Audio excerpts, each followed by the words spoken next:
Bayu berdiri di bawah terik matahari siang, mendorong gerobak kecilnya yang dipenuhi minuman dingin dan camilan murah. Suara riuh pasar Tanah Abang menyelimuti langkahnya, teriakan pedagang, klakson angkot, dan derap kaki pembeli menjadi melodi yang akrab di telinganya. Bagi Bayu, setiap hari adalah perjuangan untuk menjual barang dagangannya, mengais rezeki demi hidup yang sederhana. Ia bukan bagian dari mereka yang mencolok, wajahnya tenang, tubuhnya kurus, tapi matanya mengawasi sekeliling dengan waspada. Di balik kesederhanaannya, Bayu menyembunyikan sesuatu yang tak pernah diketahui orang-orang sekitar, masa lalu kelam yang ia buang jauh-jauh. Di tengah hiruk-pikuk, ketegangan sering hadir tanpa peringatan. Geng preman yang menguasai pasar menjadi ancaman nyata. Mereka berjalan dengan arogan, memeras uang dari setiap pedagang kecil, termasuk Bayu. Ketika para preman menghampirinya, ia selalu menunduk, menyerahkan uang tanpa protes. Namun, di balik sikap tunduknya, Bayu menyimpan rasa jijik dan amarah yang terus membara. Ia menyaksikan banyak pedagang lain dipermalukan dan diintimidasi, tapi ia memilih bungkam. Di kepala Bayu, suara bisikan masa lalunya terus muncul, kekerasan hanya menambah luka. Hidupmu sekarang adalah milikmu, bukan mereka. Namun, hatinya tahu, diam tidak selamanya menjadi jawaban. Hari itu, suasana pasar terasa lebih panas dari biasanya, bukan karena matahari, tetapi karena amarah yang merayap di antara para pedagang.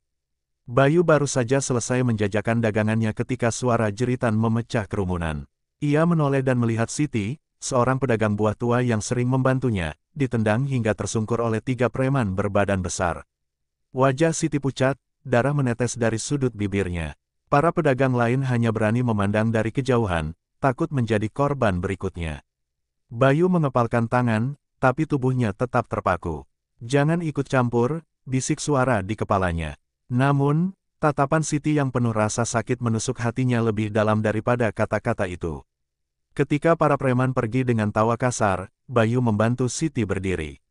Aku tidak punya apa-apa lagi untuk mereka, ujar Siti terisak, suaranya penuh putus asa. Bayu tidak menjawab, hanya memandangi wajahnya yang berlumuran debu dan luka.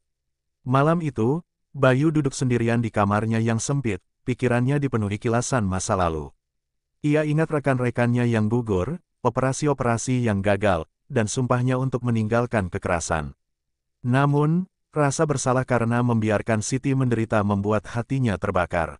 Sudah cukup, gumamnya pelan, hampir seperti berbisik. Bayu tahu, hidupnya di pasar akan berubah selamanya. Ia membuka lemari kayu tua di sudut ruangan, mengeluarkan sebuah tas yang sudah lama ia sembunyikan. Di dalamnya, terlipat rapi, adalah sisa-sisa dari masa lalunya yang gelap.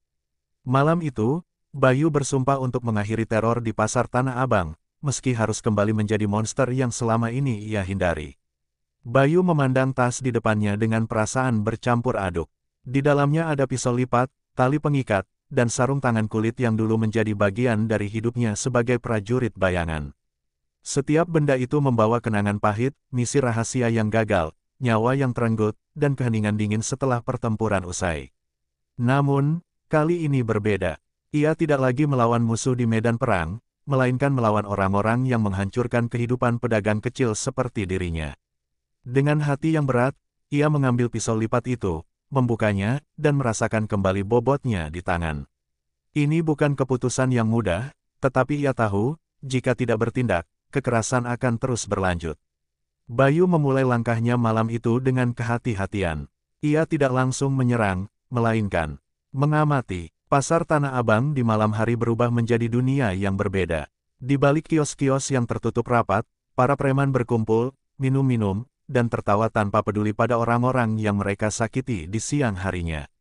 Bayu mengintai dari kegelapan, mencatat jumlah mereka, kebiasaan mereka, dan titik kelemahan di sekitar lokasi itu.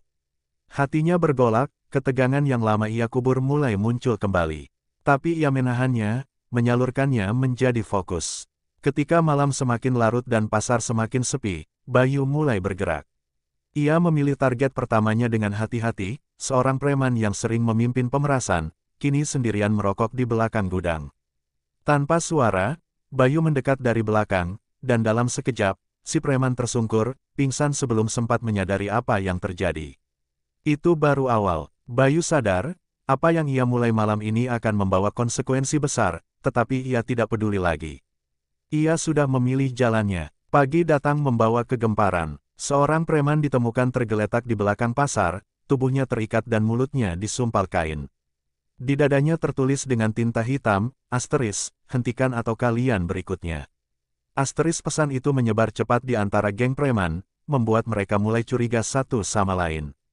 Namun, bagi para pedagang, itu adalah secercah harapan yang tak pernah mereka bayangkan sebelumnya. Bayu, seperti biasa, tetap berjualan dengan wajah tenang. Tapi di dalam dirinya, pikirannya terus berpacu. Ia tahu langkah pertamanya hanya akan memancing reaksi, pertarungan sesungguhnya baru saja dimulai. Malam berikutnya, Bayu kembali bergerak. Kali ini ia menghadapi dua preman yang berjaga di salah satu gang gelap dekat pasar. Mereka sedang berbincang dengan santai, tak menyadari bayangan yang mengintai dari atas atap. Dalam hitungan detik, Bayu melompat turun, menyerang dengan ketenangan seorang pemburu terlatih. Satu pukulan cepat melumpuhkan yang pertama, sementara yang kedua hanya sempat berteriak sebelum Bayu menutup mulutnya dengan sapuan kain. Tak ada darah, tak ada kebisingan, semuanya bersih dan terukur. Bayu mengikat mereka di tiang listrik dengan pesan serupa, asteris, kalian sudah diperingatkan. Asteris. Namun, tindakan Bayu mulai memancing sesuatu yang lebih besar. Pemimpin geng, seorang pria bertubuh besar bernama Darman, mendengar tentang insiden ini dan memutuskan untuk tidak tinggal diam. Ia mengumpulkan anak buahnya, mengerahkan mereka untuk mencari tahu siapa yang berani melawan. Sementara itu, Bayu terus mengamati dari bayang-bayang, mempelajari gerak-gerik mereka. Ia tahu waktunya semakin sempit. Ketika Darman dan anak buahnya mulai memperketat pengawasan, Bayu menyadari bahwa perlawanan ini tidak akan berhenti sampai salah satu pihak dihancurkan sepenuhnya. Tapi ia tidak gentar. Bagi Bayu, ini bukan. Darman, pemimpin geng yang selama ini mendominasi pasar, memandang anak buahnya dengan tatapan penuh amarah. 2 malam berturut-turut, orang-orangnya ditemukan terikat dan dipermalukan di hadapan semua pedagang. Kalian pengecut, bentaknya, suaranya menggema di ruangan sempit tempat mereka berkumpul. Seseorang mempermainkan kita, dan kalian tidak melakukan apa-apa. Dengan wajah berapi-api, Darman memerintahkan seluruh bawahannya menyisir pasar, mengancam siapapun yang dianggap mencurigakan. Mereka merusak kios, menanyai pedagang dengan kekerasan, dan memaksa semua orang bungkam. Di sisi lain, Bayu tetap tenang, meski ancaman itu kian mendekat. Ia tahu, waktunya tidak banyak. Malam itu, ia memutuskan untuk mempercepat rencananya. Setelah mengamati dengan cermat, Bayu menemukan lokasi tempat Darman dan anak buahnya sering berkumpul, sebuah gudang tua di pinggir pasar yang dijaga ketat. Bayu menyelinap masuk ke dalam tanpa suara, memanfaatkan kegelapan untuk mengaburkan keberadaannya. Gudang itu dipenuhi kotak-kotak besar dan cahaya temaram dari lampu usang. Di tengah ruangan, Darman berdiri bersama 4 pengawalnya, membahas strategi untuk menangkap bayangan yang mengincar mereka. Bayu, yang bersembunyi di ketinggian, mengamati setiap gerakan mereka. Ketika percakapan mulai memanas, ia melemparkan botol kaca kosong ke sudut ruangan, memancing perhatian mereka. Sontak, keempat preman bergerak ke arah suara, meninggalkan Darman sendirian. Saat itulah Bayu bertindak. Ia melompat turun dengan gerakan cepat, menghantam Darman hingga tersungkur ke lantai. Sebelum sang pemimpin sempat bangkit, Bayu menodongkan pisaunya, menekan ujungnya ke leher pria itu. Ini peringatan terakhir, bisik Bayu dingin, suaranya nyaris seperti desis. Berhenti mengancam pedagang, atau kau akan kehilangan lebih dari harga dirimu. Namun, sebelum Bayu sempat mundur, salah satu pengawal kembali menyadari jebakan itu. Ia berteriak, memanggil yang lain. Dalam sekejap, Bayu terjebak di tengah lingkaran musuh. Darman tersenyum sinis meski masih terengah-engah. Kau pintar, tapi tidak cukup pintar untuk lolos dari sini, katanya. Bayu hanya diam, matanya tajam seperti bilah pisau di tangannya. Ia tahu, ini bukan saat untuk ragu. Dengan ketenangan yang telah menemaninya bertahun-tahun, ia mempersiapkan diri menghadapi pertarungan hidup dan mati. Malam itu, gudang tua itu menjadi saksi awal dari pertempuran yang akan menentukan siapa yang benar-benar menguasai pasar Tanah Abang. Gudang tua itu dipenuhi dengan ketegangan yang tebal, seperti udara sebelum badai. Bayu berdiri di tengah lingkaran musuh, pisau kecilnya terasa ringan di tangannya, tetapi beban situasi menghantamnya dengan keras. Darman berdiri perlahan, mengusap lehernya yang sempat terancam.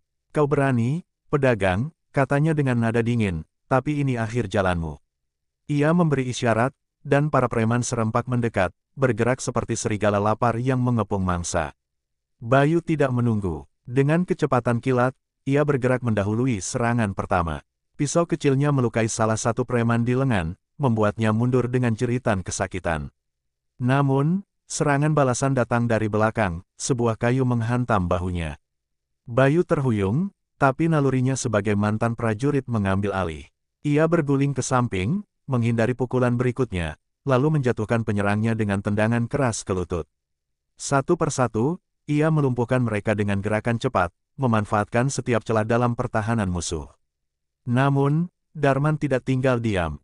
Dengan ukuran tubuhnya yang besar, ia maju menerjang, memukul Bayu hingga terpental ke tumpukan kotak kayu di sudut ruangan. Bayu meringis kesakitan, merasakan darah hangat mengalir dari pelipisnya. Tapi ia menolak menyerah. Dengan napas yang berat, ia bangkit kembali, memandang Darman dengan sorot mata yang tidak gentar. "Aku sudah melihat kematian berkali-kali," ujar Bayu dengan nada rendah, "dan aku tidak takut pada orang seperti kau." Darman tertawa sinis, lalu meluncurkan serangan brutal, namun Bayu kini bermain dengan strategi. Ia menggunakan kecepatan dan kelicahannya untuk menghindar, memancing Darman agar semakin ceroboh. Pada momen yang tepat, Bayu mengarahkan serangan balik, menjatuhkan pria itu dengan sapuan kaki. Darman terkapar, terengah-engah, tetapi sebelum ia sempat bangkit, Bayu menempatkan pisaunya tepat di dada pria itu. "Aku bisa menghabisimu sekarang," kata Bayu dengan suara bergetar antara amarah dan rasa muak. "Tapi aku ingin kau tahu, ini bukan tentang aku. Ini tentang semua orang yang sudah kau sakiti. Pergi dari pasar ini, sekarang." Para preman yang tersisa, yang sudah terpukul mundur, tidak berani mendekat. Mereka membantu Darman bangkit, menariknya menjauh. Dari gudang dengan ketakutan di mata mereka, Bayu berdiri sendirian di tengah ruangan yang porak-poranda, darah dan keringat bercampur di wajahnya. Kemenangan ini bukan tanpa luka, tetapi ia tahu ini baru permulaan. Ia kini menjadi simbol harapan bagi para pedagang kecil, namun juga musuh yang lebih besar bagi mereka yang memanfaatkan kekerasan. Bayu memandang pisau di tangannya untuk terakhir kali sebelum menyimpannya kembali ke dalam saku. "Sudah cukup," gumamnya, meski di dalam hatinya ia tahu, badai yang lebih besar sedang menunggunya di depan. Bayu berjalan perlahan keluar dari gudang, tubuhnya masih terasa berat oleh luka dan kelelahan. Pasar yang sebelumnya penuh dengan keramaian kini sunyi, hanya ada bayangan lampu jalan yang membelah malam. Ia tahu, kemenangan malam ini hanya menunda ancaman yang lebih besar. Darman bukan sekadar pemimpin geng biasa, ia memiliki koneksi yang dalam, dan kekalahannya pasti akan memancing balas dendam. Bayu memejamkan mata, mencoba meredakan rasa sakit yang menyebar di sekujur tubuhnya, tetapi pikirannya terus berputar, memikirkan langkah berikutnya. Keesokan harinya, suasana pasar berubah menjadi medan perang psikologis. Para pedagang berbisik-bisik tentang apa yang terjadi di malam sebelumnya. Beberapa bersyukur, beberapa takut. Namun, semuanya tahu satu hal, geng preman itu belum selesai. Mereka akan kembali dengan kekuatan lebih besar. Bayu mendengar cerita itu saat mendorong gerobaknya, berpura-pura seperti tidak tahu apa-apa. Tapi di dalam dirinya, ia merasakan waktu semakin mendesaknya. Ia tidak hanya melawan preman, tapi juga sistem yang lebih besar dari yang terlihat di permukaan. Di tempat lain, Darman, dengan luka di tubuhnya dan harga diri yang tercabik, berdiri di depan sebuah meja panjang di sebuah rumah besar yang tersembunyi di pinggiran kota. Di depannya duduk pria bersetelan rapi, wajahnya dingin tanpa ekspresi. Pria itu adalah Rendra, pemodal utama yang mendukung kegiatan geng preman di pasar Tanah Abang. "Kau gagal menghentikan seorang pedagang." Suara Rendra terdengar pelan namun penuh ancaman. Darman tidak menjawab, hanya menundukkan kepalanya. "Kita tidak bisa membiarkan ini berlanjut. Hancurkan dia, hancurkan siapapun yang mencoba melawan." Malam berikutnya, Bayu merasakan sesuatu yang berbeda. Ia melihat sekelompok orang asing, lebih terorganisir dan bersenjata, mulai muncul di sekitar pasar. Mereka bukan preman biasa, mereka adalah bayaran, profesional yang dikirim untuk memastikan tidak ada lagi perlawanan. Bayu tahu, ini bukan hanya tentang dirinya lagi. Jika ia gagal melawan mereka, para pedagang kecil akan kembali menjadi korban tanpa perlawanan. Bayu memutuskan untuk mempersiapkan segalanya. Malam itu, ia pergi ke tempat Siti yang masih memulihkan diri. Aku akan menghentikan mereka, katanya dengan nada tegas, namun di balik suaranya ada kepedihan yang mendalam. Siti memegang tangannya erat. Malam yang gelap menyelimuti pasar Tanah Abang. Hujan rintik-rintik mulai turun, menciptakan genangan kecil di sepanjang jalanan pasar yang lengang. Bayu berdiri di sudut sebuah kios kosong, matanya menatap tajam ke arah kerumunan orang-orang bersenjata yang kini menjaga area tersebut. Mereka tidak lagi sekadar preman, mereka adalah pasukan bayaran yang didatangkan untuk menghancurkan siapa saja yang berani melawan. Bayu tahu bahwa ini adalah momen yang telah ia tunggu, pertarungan yang akan menentukan akhir dari semua ini. Di tangannya, ia memegang sebuah pisau kecil, simbol dari masa lalunya yang kini kembali menyelamatkan hidupnya. Namun, kali ini, ia juga memanfaatkan lingkungan yang ia kenal luar dalam. Lorong-lorong pasar, tumpukan barang dagangan, dan bahkan genangan air menjadi bagian dari rencananya. Bayu mengingat ajaran-ajaran lamanya, medan perang adalah senjata terbesarmu. Dengan hati-hati, ia mulai bergerak dalam bayang-bayang, menyusup tanpa suara, mengintai setiap gerakan musuhnya. Di dalam gudang besar tempat mereka berkumpul, Darman berdiri bersama Rendra, pemodal utama yang kini turun langsung untuk memastikan kemenangan. Orang itu cuma bayangan, ujar Rendra sambil menyalakan rokoknya, suaranya penuh kesombongan. Habisi dia, dan semuanya selesai. Darman mengangguk, tapi ada kegelisahan di matanya. Ia tahu Bayu bukan orang biasa. Malam itu, gudang tersebut dipenuhi ketegangan yang mencekam, dan mereka tidak menyadari bahwa Bayu sudah berada di dekat mereka. Bayu memulai aksinya dengan menghancurkan sumber listrik gudang. Dalam sekejap, lampu-lampu padam, dan kegelapan menyelimuti tempat itu. Kepanikan mulai merambat di antara para bayaran yang kehilangan pandangan mereka. Bayu bergerak cepat, melumpuhkan beberapa dari mereka dengan senjata improvisasi, besi tua, tali, dan pecahan kayu. Satu persatu mereka tumbang tanpa sempat melawan, keheningan menjadi senjata Bayu yang paling mematikan. Namun, Darman tidak tinggal diam.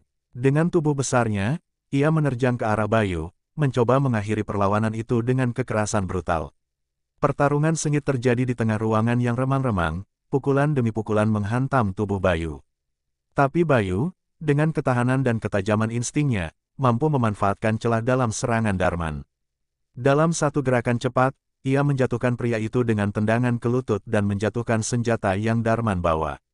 Sementara itu, Rendra yang melihat situasi mulai tidak terkendali mencoba melarikan diri. Namun, Bayu tidak membiarkannya lolos. Dengan luka-luka di tubuhnya, ia mengejar pria itu hingga keluar dari gudang, ke tengah lorong pasar yang kini diguyur hujan deras. Rendra terpeleset dan jatuh, pisau Bayu hanya beberapa inci dari wajahnya. Kau tidak akan menang, desis Rendra, suaranya bergetar. Bayu menatapnya dingin, lalu berkata, ini bukan tentang menang. Ini tentang membebaskan mereka. Bayu tidak membunuh Rendra. Sebaliknya, ia menyeretnya kembali ke tengah pasar yang kini dipenuhi para pedagang yang berkumpul setelah mendengar keributan. Ini orang yang menghancurkan hidup kalian, kata Bayu lantang, suaranya meski lelah tetap tegas. Mulai sekarang, kita tidak lagi tunduk pada mereka. Para pedagang, yang selama ini diam karena takut, akhirnya berani maju, mengusir sisa-sisa geng itu dari pasar. Malam itu, Bayu berdiri di tengah pasar yang kini kembali tenang. Hujan masih turun, membasahi tubuhnya yang penuh luka, tapi ada kedamaian di wajahnya. Ia tahu bahwa perjuangannya telah selesai. Bukan hanya karena ia menang, tetapi karena ia berhasil menyalakan keberanian di hati orang-orang yang selama ini tertindas. Beberapa hari kemudian, Bayu menghilang dari pasar, meninggalkan gerobaknya yang kosong di tempat biasanya. Tidak ada yang tahu kemana ia pergi, tetapi para pedagang tahu bahwa tanpa dirinya, mereka tidak akan pernah mendapatkan kebebasan yang kini mereka miliki. Bayu tidak mencari penghargaan atau pengakuan, ia hanya ingin melanjutkan hidupnya, jauh dari bayangan yang pernah ia ciptakan. Pasar Tanah Abang kini menjadi tempat yang lebih damai, dan nama Bayu menjadi legenda, cerita yang akan terus diceritakan sebagai simbol keberanian seorang pria biasa yang melawan kejahatan dengan seluruh kekuatannya.